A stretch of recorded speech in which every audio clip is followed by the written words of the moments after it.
What's up, noobs? Baldur's Gate 3 has taken the gaming world by storm because of its intriguing characters and immersive gameplay, but how good is the storyline actually?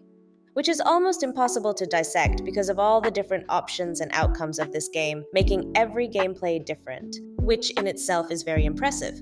But let's take a stab at it anyway, diving into the main plot. Warning, there are spoilers ahead, so if you haven't played or finished the game yet, save this for later.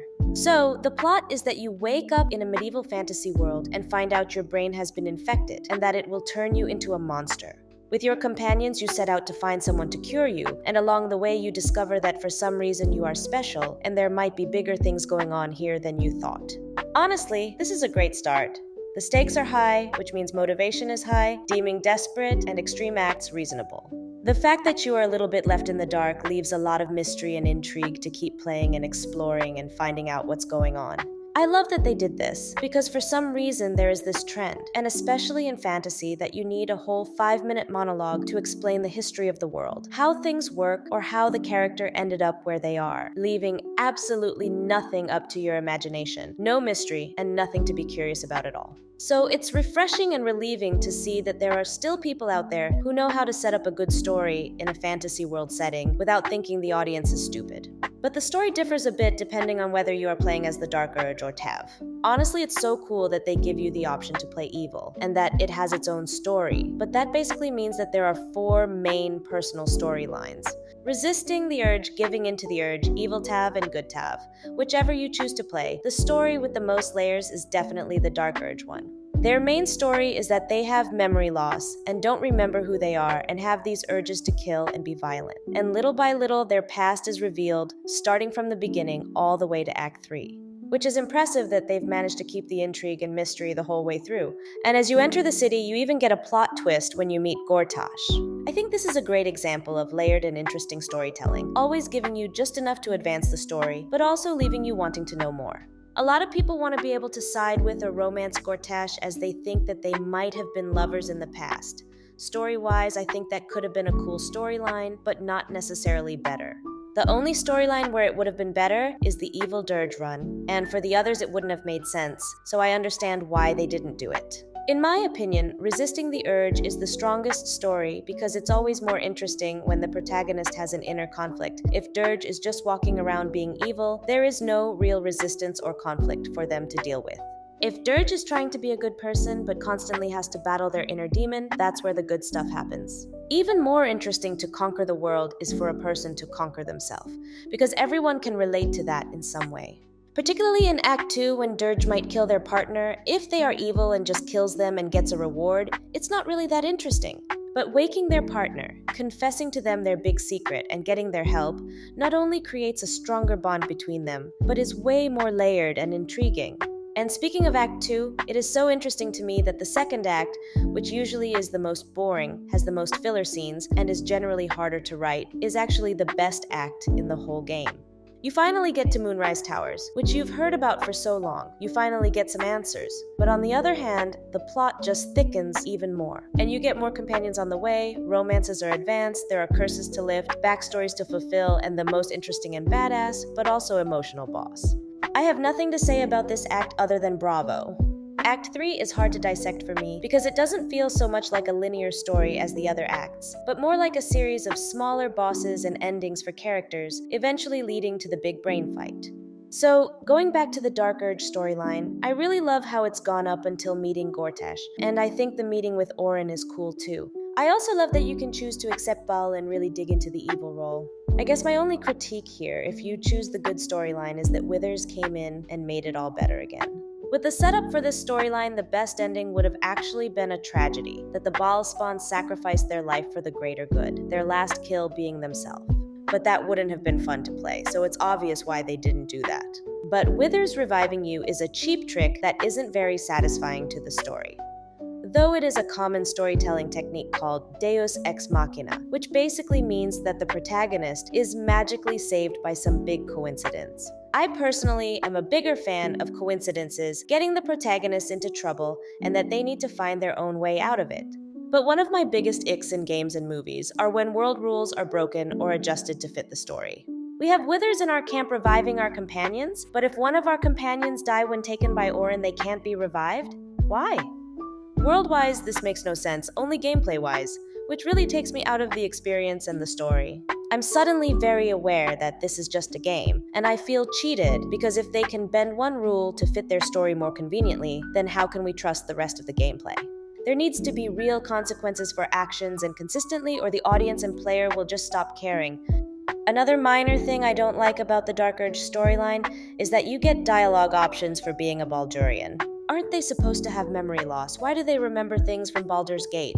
Even though it is technically possible to have memory loss about yourself but still remember other things, I think it would have been more interesting to save those for only Tav.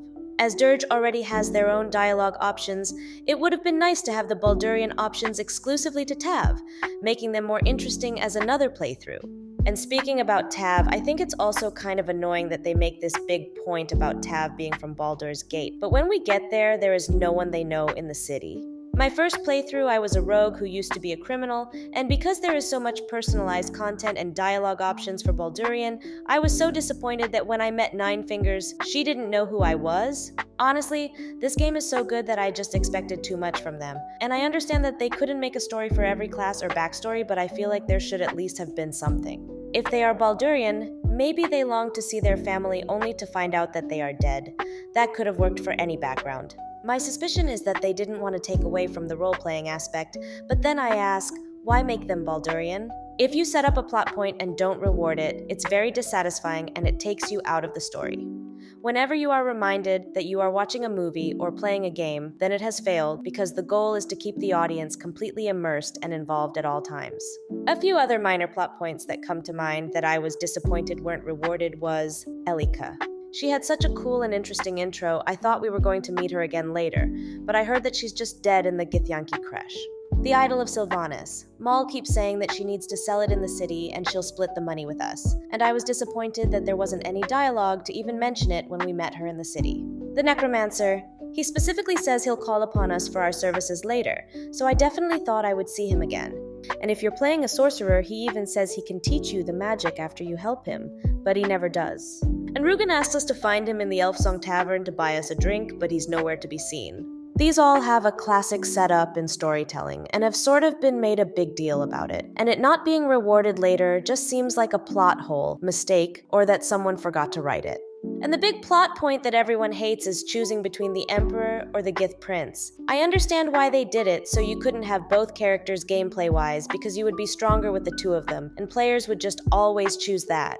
But I completely agree that it's so out of character for the Emperor to go back to the brain. I think a solution for this would be to either fail a persuasion check to free Orpheus, or when you tell the Emperor you're here to free Orpheus, you would have to fight him right then and there. Or you could succeed in a persuasion check where the Emperor actually agrees to free Orpheus, but Orpheus attacks the Emperor, and you would have to choose which one to side with. I think that would make way more sense, because I could see Orpheus not tolerating collaborating with an actual mind flayer who's kept him captive and killed his honor guard, when he barely wants to collaborate with Tav and Dirge, who are not yet even Illithid. And for those who like the Emperor, it's a sadder and harder choice to kill him then, rather when he's obviously lost his mind and is on the brain side. I have to admit that Act 3 on the whole feels very overwhelming and confusing and not very interesting or intriguing on a story level. It feels a bit like, now we're here to wrap up everything, but we're also going to give you some very circumstantial side quests, like finding missing body parts and solving murders all over town. That is just too much and not immersive enough. I think some of the storylines that lead to Act 3 have nice endings, but on the whole, it just feels like a bunch of tasks and mess you have to clean up, rather than a story you're experiencing. But talking just about the actual ending, I think it's cool. I like the twist where this was the Brains' plan all along, the epic long fight, and that the whole city is under siege, the speeches with the allies supporting you, the ending cutscenes, and of course that they added a whole reunion party is amazing. I think it's a shame that Act 3 was such a mess, because the ending is really what people remember the most. I still think there is so much good storytelling in the rest of the game, so for me personally, I still really like the story. I think a big part of it is that I'm really a character lover.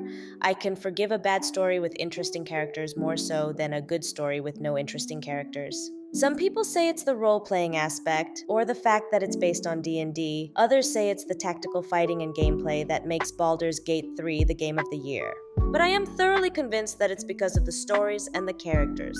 I haven't even talked about the backstories of the companions, or the huge amount of great characters they've created. There are just so many layers in this game: the main plot, the protagonist's journey, the companion's journey, romances, and side quests that follow you from Act 1 to Act 3. It's insanely rich and layered, even if you take out the fact that you have choices that affect all of those stories. Playing Baldur's Gate 3 is like reading your favorite book over and over again, falling in love with the same characters and same stories. But every time you read it, you experience something new. No matter what Larian decides to do next, for me it doesn't need to be fantasy or that gameplay style. I just really hope they continue on the road of great storytelling and character work that definitely made me fall in love with this game. And of course, I hope they are also upping the game a little bit, with less plot holes and more real decisions that have more of an impact in the late game. And I wouldn't say no to implementing some AI into characters so you could add free speech. That's my thoughts on the story, but what do you think? Do the plot holes ruin the story for you, or are you still in love with this game? That's it. Vanoobie out.